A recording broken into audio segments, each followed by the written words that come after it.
Ողջույն, ես Մկրտիչ Իսրայելյանն եմ։ Ես պատկերացնում եմ, ինչ մղձավանջ է սկսելու մեղավորներ որոնելու, երբ Աստված չտա բուն պարտությունը լինի։ Վանո Սիրադեղյանի այս խոսքերն այսօր մարգարեական են հնչում, բայց չեմ անդրադառնա Վանոյի այս մարգարեությանը։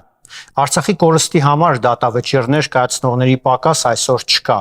Չկա հատկապես ընդդիմության նախկին իշխանությունների շրջանում։ Այդ շրջանակներում արդեն 5 տարի շարունակ մի մեղադրյալի անուն է հնչում՝ գործող իշխանության անունը։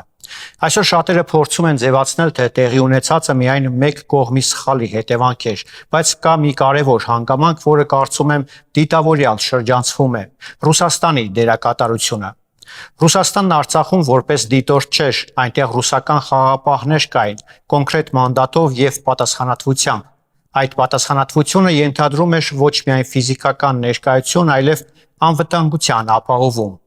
Սակայն երբ ճակատագրական պահը եկավ, այդ ներկայությունը վերածվեց լուր դիտորդության։ Լաչինի միջանցքը փակվեց ամիսներով։ Արցախում հումանիտար ճգնաժամը խորացավ, իսկ ռուսական կողմը, որը պետք է ապահովեր այդ ճանապարհի անխափան աշխատանքը, սահմանափակվեց հայտարարություններով։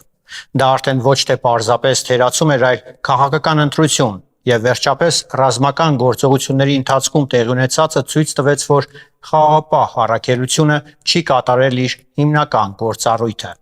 Սա չի նշանակում, որ մեղավորները միայն ռուսական կողմում են, բայց նաև չի նշանակում, որ կարելի է շրջանցել ակնհայտը։ Արցախը ընկավ ոչ միայն Ադրբեջանի ռազմական գործողությունների հետևանքով, այլ նաև այն պատճառով, որ այն ուժը, որը պարտավորվել էր ապահովել անվտանգությունը, այդ պարտավորությունը չկատարեց։ Չտեսնել սա նշանակում է քաղաքականապես կույր ձևանալ, չընդունել նշանակում է կառուցել կեղծ նարատիվ, որը վաղ թե ուշ նոր ողբերգությունների հիմք կդառնա։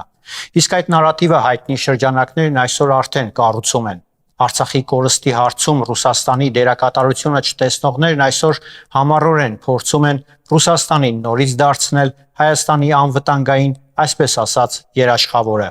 Նույն ուժին նորից այսպես ասած երաշխավոր հռչակելը նշանակում է գիտակցված կերպով կրկնել աղետը, այս անգամ արդեն Հայաստանում։